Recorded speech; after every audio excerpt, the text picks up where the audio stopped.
Welcome back to Real Estate Mindset. Today's video is going to be absolutely bonkers.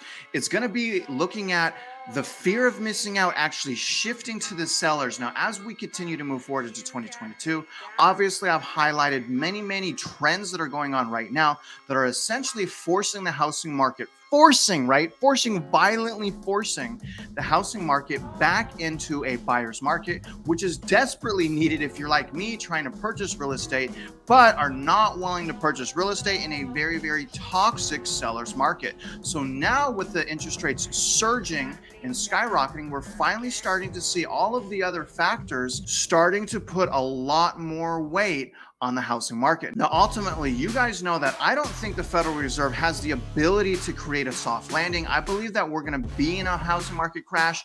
At this point, I kind of feel like it's going to be worse than 2008 unless the Federal Reserve starts going back on their hawkish approach to controlling runaway inflation. So today we're going to look at the numbers, you guys. We're going to unpack an article from Redfin, and we're really going to dive into as far as what direction the trends are going as far as interest rates, sales, price, and inventory. And those are the things that we're really going to want to focus on from here on out, because those are going to be the indicators that essentially shows us where the housing market is headed. And where it's headed right now, you guys, is sellers are starting to panic, right? Sellers are starting to panic. They're like, oh my gosh, did I miss my opportunity to sell a house? So what that's going to do is it's going to create a lot more pressure on those sellers to start dumping inventory. But not only that, also investors are going to start dumping inventory because of inflation, because of property taxes, EIDL loans, insurance going up. There's so many things that make it a lot more unaffordable to own real estate. So you guys are going to start seeing that. We're already seeing that, but we're going to continue to see these trends go into the same direction. Now, the article that we're going to unpack by Redfin is titled Housing Market Update: Sellers Rush to Find Buyers Before Demand Weakens Further. Now, you guys remember, I am not your financial advisor. I'm not your realtor. I'm not your loan officer. Right now, I'm just a YouTuber sharing with you my thoughts, sharing with you my experiences, my opinions. Yes, I'm a realtor in Houston. Yes, I'm a loan officer in Texas. I'm also an instructor and educator in real estate. So I really love real estate. If you guys can, for the YouTube algorithm, for my efforts, please like this video, subscribe to my channel if you haven't already, and please comment. Let's get started on this article right now. And again, you guys, this is really good stuff if you're like me and you're waiting on the sidelines, waiting to purchase again. So this is all good news. The article goes on.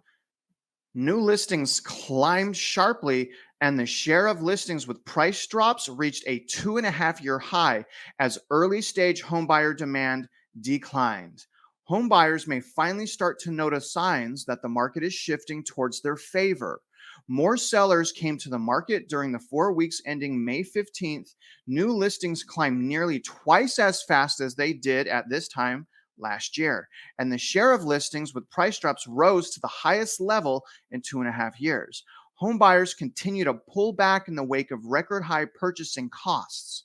Mortgage purchase application fell to the lowest level since May of 2020. That's a 2-year low.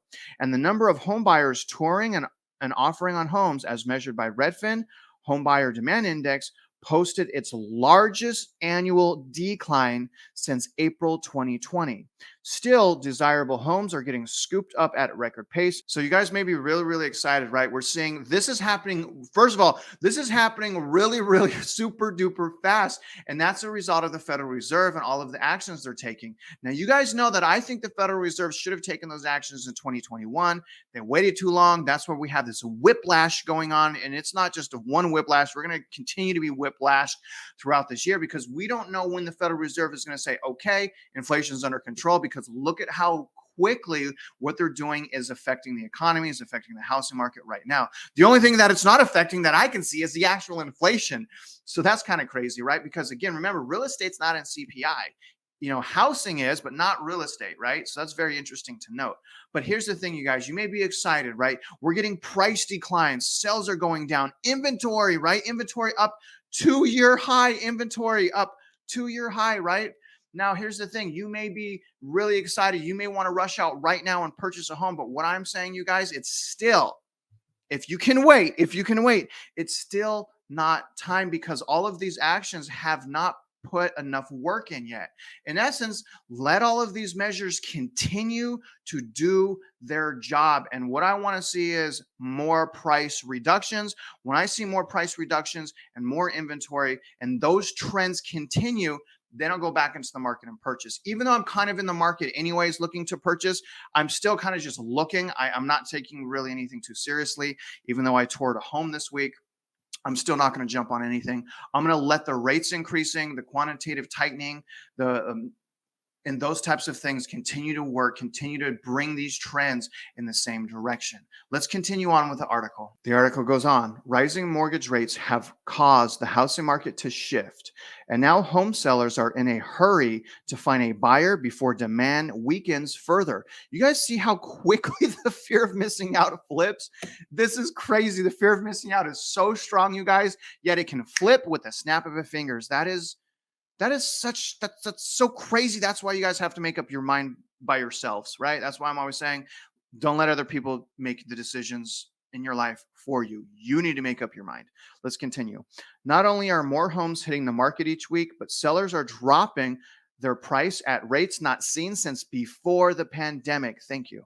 This sudden pressure on sellers is good news for those home buyers who can still afford to buy at today's higher mortgage rates. These trends point to an even cooler market this summer. So you guys, this is actually happening even faster than I thought. I guess I'm a conservative doom and gloomer, right? I guess I'm conservative. Even though I'm not talking about doom and gloom, I'm talking about what I really think is going to happen because I'm preparing for that myself right now. And I think that you guys should prepare too because I'm going to win. I want you to win. So why not share my advice? Plus, I've went through this already. So all the naysayers, doom and gloomers, open your eyes, guys. Open your eyes, would you? But here's the thing, you guys. It could very well be by summer when we start seeing huge price declines.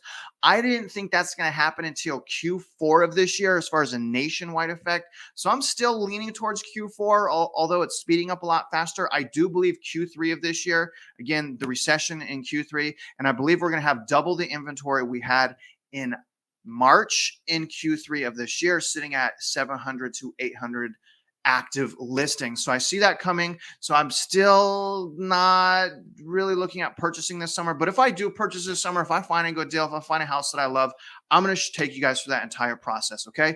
But again, let's continue to let the Federal Reserve do its job and let their interest rates rising, the quantitative tightening. Let's continue to let that do its work, right? Don't jump in right now until the work is done. Let's continue on with this article. Now, here's just some leading indicators I'm going to point out, guys. I love how Redfin always concludes with this from week to week because we get to see the direction of the trends. I repeat, we get to see the direction of the trends. So let's read a couple of these, okay? Fewer people search for homes for sale on Google. Ending May 14th, were down 11% from a year earlier. So home searches on the internet down 11%. Okay, let's read this next part. The seasonal adjusted Redfin Home Buyer Index, a measure of requests for home tours and other home buying services from Redfin agents, was down 8% year over year. This was the largest decline since April 2020. So 8% less people touring homes, 11% looking for homes. You guys see the trends. Touring activity the first week of January through May 15th was 25% behind the same period in 2021. So 25% less people touring. Do you guys see that? Now, here's a big jump right here. Mortgage purchase applications were down 15% from a year earlier, with a seasonally adjusted index decreased 12% week over week. That's insane, you guys. So I want to ask you guys, okay, and I'm being very serious here. I want you to comment below and tell me what direction that these trends are going in. Are these trends going in a direction to where it's going to continue to be a seller's market? House prices are only going to go up. Inventory is too low right now. Buyer demand is too high right now. Is that the direction of these trends? Or are these trends going into a buyer's market, right? Is the higher interest rates, right? Lower sales, price drops, higher inventory. You guys, tell me what direction these trends are going in. I know what direction, right? And I hope they continue. But I want you guys to tell me so I know you're paying attention. What direction are these trends going in? And how much longer will they be going in these directions, right? Will the Fed reverse their course? Will the Fed say, oh, we did this too fast. It's hurting too many people. There's a crash coming. And will they reverse that course? Can they reverse the course because the rates are so low because of runaway inflation? what's going to happen with the Federal Reserve once they realize they were too late and we are in for a very rocky, turbulent ride into a really hard landing, right? Anyways, guys, obviously those are just my opinions. So I want to conclude this video, you guys. Now, ultimately, I think that this bubble was created fast. I think it's going to break fast, right? Created fast, break fast. And again, it's because of COVID. It's because of COVID. And if you guys think about it, right before COVID, the housing market was already trending downward. I don't know if you guys noticed that, but being in real estate, I noticed that. So right before COVID, things were already slowing down. So this is definitely a COVID market, right? But what I really want you guys to do, again, continue to follow sales, price, and inventory. Now that rates have skyrocketed, follow sales, price, and inventory in your local markets. Okay. Now, as always, you guys, I really appreciate you going through this real estate journey with me. I hope that you guys get a little bit out of each video that I'm making. And if you can, please, again, comment below on what I just asked you. And if you are out there investing in real estate, I do wish you luck and I hope you win.